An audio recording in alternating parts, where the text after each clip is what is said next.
मतलबी भाई। एक गांव में एक बड़ा साहूकार रहता था। साहूकार बहुत पैसे वाला था। आसपास के कई गांव में उसका बड़ा नाम था।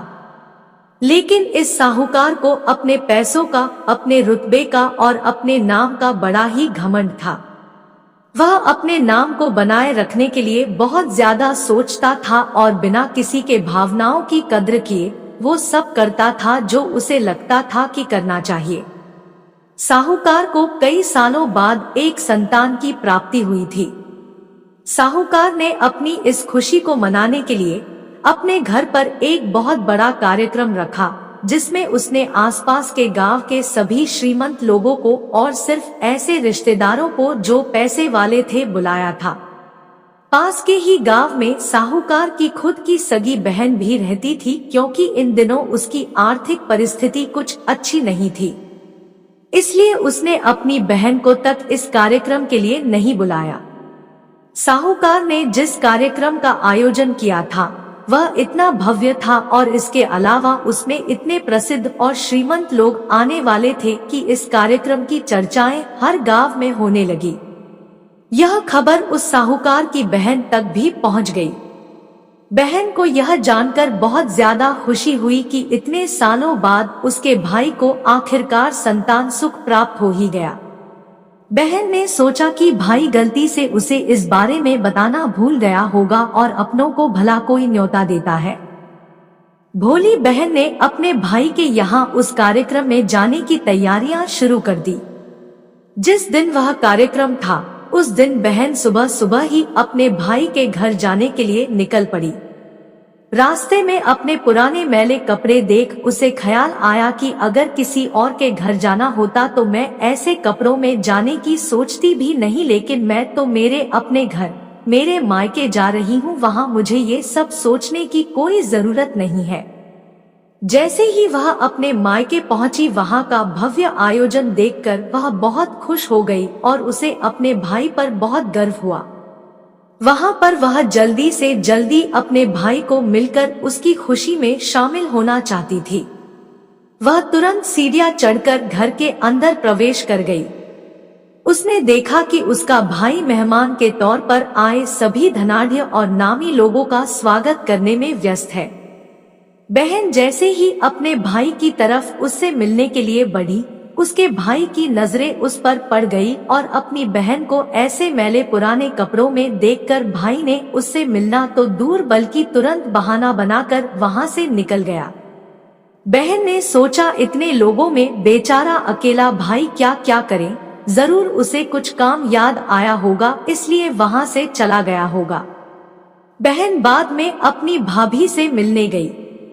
भाभी ने उसका स्वागत किया और उसे खाना खाने के लिए आग्रह किया। बहन ने सोचा ठीक है, पहले खाना खा लेती हूँ, फिर बाद में आराम से भाई से मिल लूंगी। बहन खाना खाने के लिए पंगत में बैठी। साहूकार ने देखा कि अपने सभी धनवान मेहमानों के बीच उसकी गरीब बहन बैठी हुई। सभी कीमती पोशाक पहने लोगों के बीच उसकी बहन जो पुराने मेले कपड़े पहनकर बैठी थी। यह साहूकार से देखा नहीं गया। उसने अपनी बहन को अपने पास बुलवाया, भला बुरा सुनाया और वहां से जाने के लिए बोला। बहन ने अपने सपने में भी नहीं सोचा था कि उसके साथ कभी ऐसा व्यवहार भी हो सकता है, और वह भी उसके खुद के मायके में। अपना अपमान होने के बाद बहन तुरंत अपने घर ससुराल जाने के लिए चल पड़ी। बहन इस बात को पचा ही नहीं पा रही थी कि उसके अपने भाई ने उसके साथ इतना बुरा व्यवहार किया। उसकी आंखों से आंसू नहीं थम रहे थे। रास्ते में उसे अपनी पुरानी दोस्त मिली। उस दोस्त ने उसे रोने का कारण पूछा। बहन उसे कुछ भी नहीं बताना चाहती थी, लेकिन दोस्त के बार बार पूछने पर उसने उसके साथ हुई सारी घटना उसे बता दी। उसकी दोस्त एक समझदार महिला थी और काफी प्रैक्टिकल सोचने वाली थी। उसने कहा, अगर तुम मेरी बात मानो तो एक दिन तुम्हारा भाई खुद तुम्हें अपने यहाँ बुलाएगा और तुमसे माफी मांगेगा। बहन ने उसे कहा कि मैं तुम्हारी हर बात मानूंगी, बताओ मुझे क्या करना होगा। दोस्त ने कहा कि तुम इस अपमान को, इस दुख को एक दिशा दे दो और कोई गृह उद्योग शुरू कर दो। उसमें इतनी मेहनत करो कि उस काम में तुमसे अच्छा कोई भी ना हो। बहन को अपने दोस्त की बात सही लगी। उसने घर पहुंचकर अपने आंसू पोंछकर उसी दिन से एक गृह उद्योग शुरू किया। उसने दिन रात मेहनत की, अपने साथ कई और गांव की महिलाओं को जोड़ा और देखते ही देखते उसका गृह उद्योग चल पड़ा। कुछ ही सालों में आसपास के 50 गांव में उसका नाम और रुतबा काफी बढ़ गया और अब वह पैसों के मामले में अपने भाई से भी ज्यादा बड़ी बन गई। भाई को भी जब यह पता चला कि उसकी बहन इतनी श्रीमंत हो गई है, तो उसने सोचा कि एक बार उससे मिलकर आया जाए। वह जब अपने बहन को उसके घर मिलने पहुंचा तो बहन ने उसका किसी राजा महाराजा की तरह स्वागत किया, उसके पसंद खाना खिलाया। बहन का ऐसा व्यवहार देखकर भाई को अपनी पिछली गलती का एहसास हुआ, इसलिए उसने अपनी बहन को अपने घर होने वाली पूजा के लिए आमंत्रित किया। कुछ ही दिनों बाद बहन अपने भाई के यहाँ उस पूजा के लिए पहुंच गई। जैसे ही बहन अपने भाई के घर पहुंची, उसका भाई उसके स्वागत के लिए दरवाजे में ही खड़ा था। बहन अपने महंगी गाड़ी में आई थी। उसने बहुत कीमती साड़ी और उससे भी ज्यादा कीमती गहने दागिने पहन रखे थे। बहन का ऐसा ठाट बाट देखकर सिर्फ भाई नहीं बल्कि उसका पूरा गांव दंग रह गया। भाई दौड़कर आया और बहन की गाड़ी का दरवाजा खोलकर उसे बाहर आने के लिए कहा और बड़े प्यार से उसे पूजा का प्रसाद ग्रहण करने के लिए बुलाया। बहन को इस बार 12 पकवान परोसे गए थे। चांदी की थाली में उसे खाना दिया गया था, साथ में एक सोने की चम्मच भी रखी गई थी। उसके बैठने के लिए बेशकीमती पाट रखा गया था। बहन को यह सब देखकर उसके वह पुराने दिन याद आ गए जब भाई ने उसे बिना खाना खिलाए ही भला बुरा कहकर वापस लौटा दिया था। बहन खाना खाने के लिए पसंद तो नहीं बैठी, लेकिन उसने अपने सारे कीमती दाग दागिने और जेवर उतारकर उस थाली के सामने रख दिए और खाने में से कुछ निवाले उन दाग दागिना पर रख दिए। बहन का ऐसा व्यवहार देखकर सभी हैरान थे।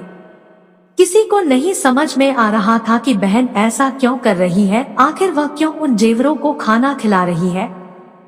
जब सभी ने उससे पूछा कि वह क्यों ऐसा कर रही है, तब बहन ने सबके सामने बताया कि आज जो उसका इतना मान सम्मान हो रहा है, वह दरअसल उसका नहीं, उसके इन्हीं कीमती दाग दागिनों और कपड़ों का हो रहा है।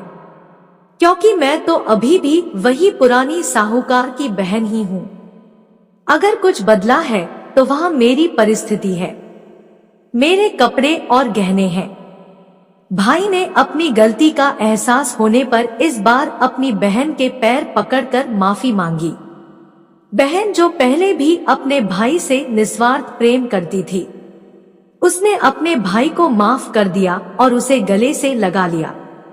दोस्तों, पैसे सिर्फ हमारे जीवन को सरल बनाने के लिए है, जबकि रिश्ते जीवन में मिले किसी वरदान की तरह है, अगर उन्हें सच्चे मन से और निस्वार्थ भाव से निभाए जाए। पैसे खर्च हो जाए तो आप बाद में भी कमा सकते हैं, मगर रिश्ते खर्च हो जाए तो दुनिया का सारा धन भी आपको उन्हें वापस नहीं दिला सकता। कहानी अच्छी लगी हो तो वीडियो को लाइक और शेयर जरूर कर लें। साथ ही चैनल पर नए हैं तो चैनल को सब्सक्राइब जरूर कर ले ताकि ऐसी ही वीडियोस आपको मिलती रहे।